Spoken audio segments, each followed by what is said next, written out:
We have not heard from this man in quite some time. It has been I guess you can say, a tumultuous couple of months for him. Very happy that he has agreed to come on the show. I've wanted to talk to him for quite some time, and so happy that he is here right now, ready to speak to us. I'm talking about Hector Lombard, who joins us on the phone right here and now. Hector, how are you? Hey, Arya, how are you, Mike? I'm doing great. Great to have you on the show. So, Hector, of course, no beating around the bush. Everyone knows what's happened over the last few months. Can you describe what the last few months have been like for you? How difficult has it been since the news came out that you had failed your post-fight drug test? Yeah, it was quite difficult, but I always believe that everything happened for a reason. And like you say, I don't want to go around the bush and stuff like that. You know, a lot of people think that I was injecting me with, with some roids and stuff like that, which is, they don't even know the true story. What really happened was I trusted a person that I shouldn't trust. She was a Olympic competitor, and I'm paying for that. She told me like, oh, I take this pill, I felt sick before my Olympics and stuff like that. I know you're sick, take the pill and you got to feel better. Trust me. So I went ahead and I took the pill, and actually the pill screwed me up. I sent you all the text messages that me and her went back and forth. You see it. I know a lot of people don't gotta believe me anyway, but you had to prove, and I'll show you. And I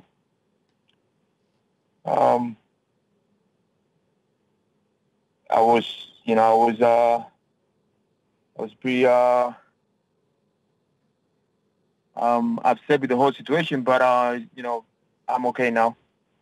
How many days before the fight did this happen, that she gave you these pills? She actually gave me the pill, and my mistake, didn't ask anyone about the pill. I thought it was natural. I mean, like, I wasn't expecting that a pill would have such a strong effect. Right. And what was it for? Like, what was wrong with you that you needed this? I was sick, man. I mean, you saw me before the fight. I Yeah. couldn't even talk. I couldn't even talk, man. I mean, like, I had the flu, and I had to cut away, and it was terrible. I couldn't even barely talk. I talked to you just a couple of days after I got there in Vegas, because the first few days I couldn't even talk. And even in the interviews that I did to you. Yeah, I remember. You can see that I was like really, really sick, and and I always believed like it was meant to happen, because I mean, like, if I would have felt good, I wouldn't be experimenting something new, or experimenting things that I don't take. And say, okay, she says, it was in the back of my mind, it was like, oh, I need to feel better. I need to feel better, because at some points when I was training, I was about to pass out a few times, and now I'm paying for the experimenting, something new. And what kind of relationship? And do you mind saying who this person was? Yeah, I mean, she's a friend or a friend. Her name is Julie, and I can't even pronounce her last name. Okay, try. Can you try? She Melafon, something like that. Okay. And how did you know her?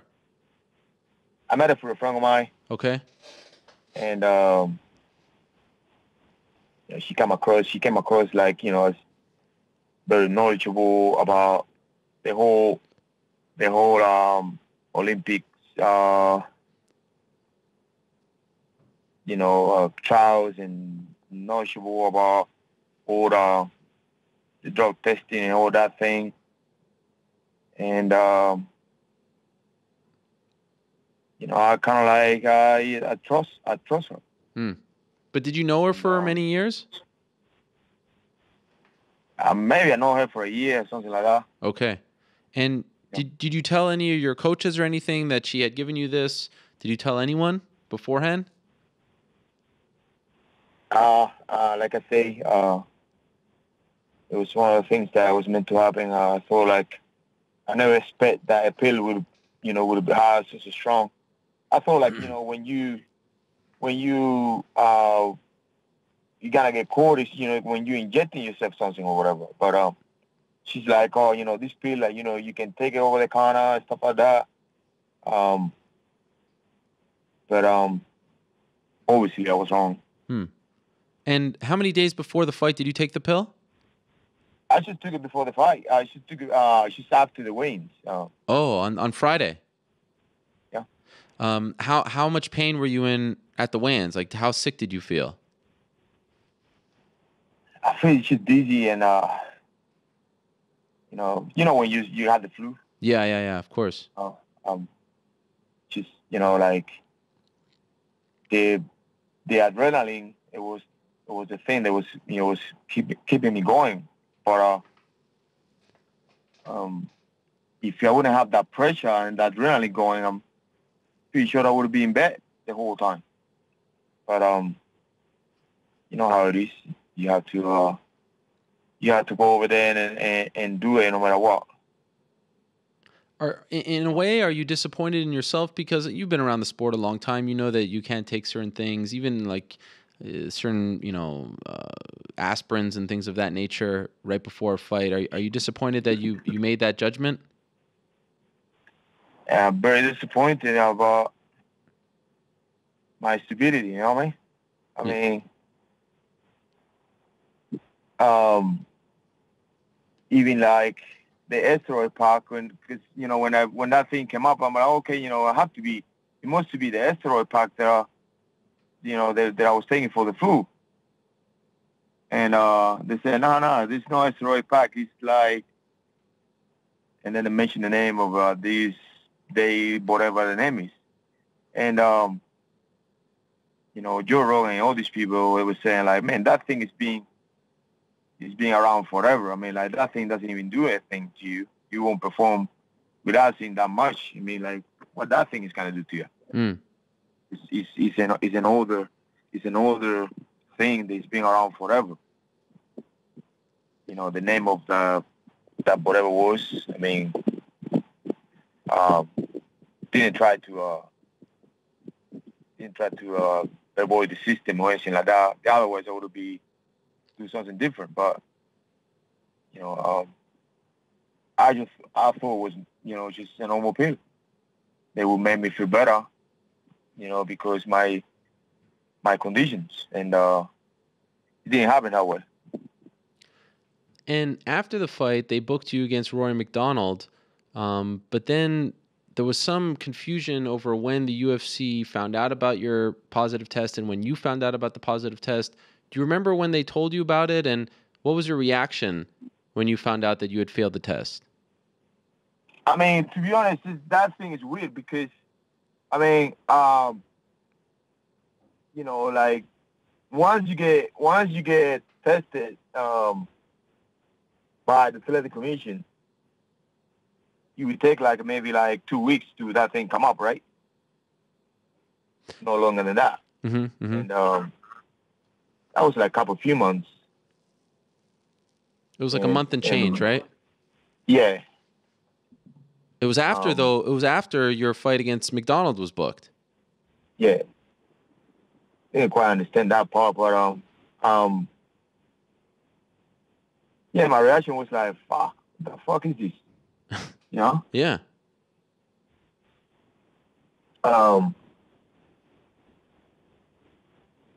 I competed in the Olympic level so many years and the highest level. And I just, now I'm paying, like, you have to get back to my roots and don't even take freaking supplements, because you never know in these days. Do you feel like publicly by fellow fighters and fans and media you have been treated unfairly? Because I don't know how much you paid attention to it, but a lot of people were like, yeah, of course Hector Lombard failed. We knew that all the time. I mean, it seemed like a lot of people were piling on you. Did you pay attention to any of that, and do you think that that was unfair? Honestly, did it hurt your feelings? Well, it doesn't hurt my feelings because it's always been that way when the things come to me. Either um, in that situation or if you fight and we go to a scoring decision, like there's no referee's gonna give me a fight. There's no referee's gonna even be fair with. I have to win convincingly a fight to win the fight. I fought Jake Shields, and it was a referee that gave a round to Jake Shields when I'm for real. You see what happened with Team Bosch, and it's always been like John Cement thought about me, but something that I'm used to it. I mean, and as well, like it's some of us that are look this way. I mean, there is a lot of people that are, and I'm not gonna mention names, but they look like they're fat, and they're using it all their career. But because the way I look, obviously they're gonna be making, they're gonna be a lot of criticism behind.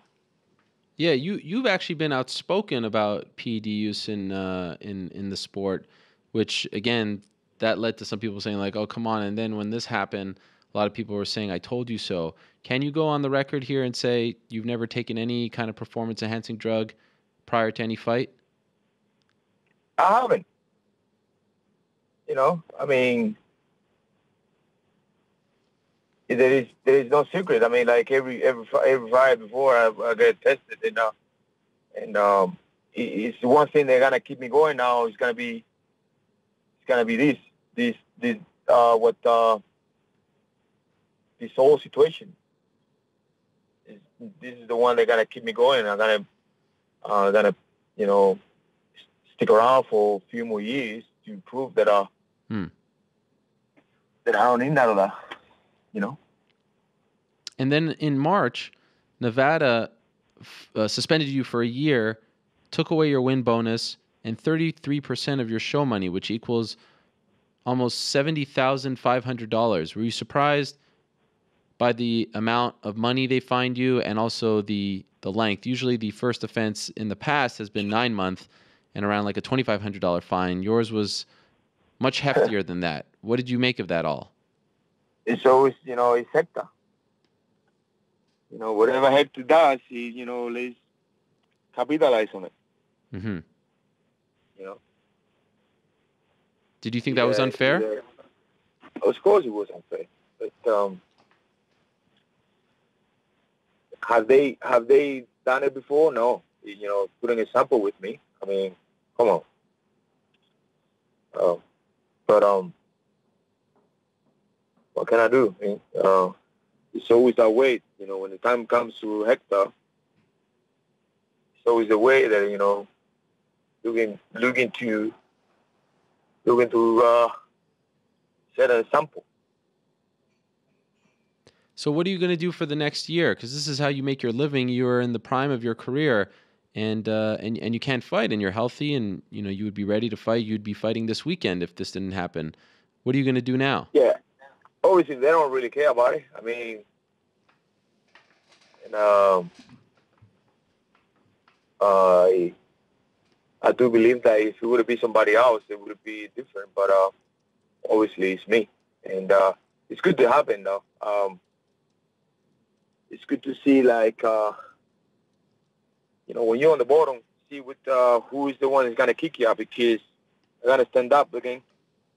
And what I have in plans right now is just kind of like do a lot of grappling competitions and stuff like that. Mm-hmm. Obviously, I'm not going to stop. And I gotta keep going. And next year I will be back. Yeah, so your suspension is up January 3rd of next year, so I guess you're 3 months and a little bit into it. I'm wondering, before I let you go, will you do anything towards this woman who gave you these pills? Will you try to sue her? Are you going to look for any kind of compensation? I don't know. This isn't the talk. I'm just thinking. But you know, she gave me she didn't force me, and Right. that was my stupidity to just believe in her. It's sort of like I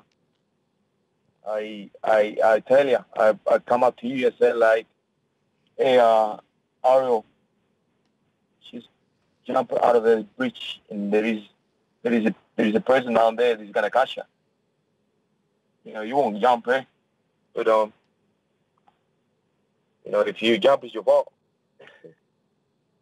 No, I mean, I just gotta keep positive. Gonna be but it's always been that way. Like, you know, I can put samples to you. Like, I remember back in the days in Australia when I started fighting. I remember that this is just like a small history of what I've been through. I fought a guy that he was like 3 times Olympian, fought in Abu Dhabi. He beat the Gracies and stuff like that. He was kind of like very popular. His name is Chris Brown. Mm-hmm. So I went and I knocked the guy out quick. They gave me the fight. I won the fight. And just the very next day, the promoter came. He says, "Hey man, we're gonna put the fight no contest because you headbutt the guy." And I'm like, "How the hell I headbutt the guy? Are you serious? You guys gave me the fight. Everything was okay. Now the guy goes back and makes some some arguments because he can, you know, lose and et cetera, like that. And now you guys gonna rip my fight." And they actually did. They put the final contest. But if you watch it on YouTube, Hector versus Chris Brown, you can see like I knocked the guy out clean. And the very next day they just put the final contest. You know, and all the fights like, you know, how with James Teguna, you see the referee stop the fight and then restart the fight again. So I actually have to fight the guy twice in one fight because the referee, he just didn't like me to win the fight. Mm-hmm. Oh, you know, when I fought Takashi, you know, I was fighting the guy and then you see the referee stopping the fight when I was ground and pound the guy and said to him, "Hey, careful, this guy's gonna knock you out." So, I mean, it's always been like this with me. I mean, like, I'm not gonna just complain about it. It's just part of my journey. Why do you think that is? Why do you think people have targeted you? I don't know, man. I don't know. Maybe it's just doesn't look easy on their eyes, or don't know. Well, Hector, I'm sorry that this has happened. It was unfortunate news. I know a lot of people were looking forward to that fight against Rory McDonald. I appreciate you coming on and talking about this. I know it's probably not the most fun topic to discuss, so it is very much appreciated on this side of the table, and we hope everything turns out well for you and that you can return to the UFC in the new year and resume your career. Yeah, and as I promised you, I told you that you was going to be the first person to interview me. And I appreciate it. You kept your word. I fulfill my promise. You kept your word. I gotta keep positive, and you know, there's a lot of me coming, so no stopping here. All right, all the best to you, Hector. Thank you so much for the time. Thank you. All right, there he is, Hector Lombard, stopping by, attempting to clear the air on his failed drug test from a couple of months ago.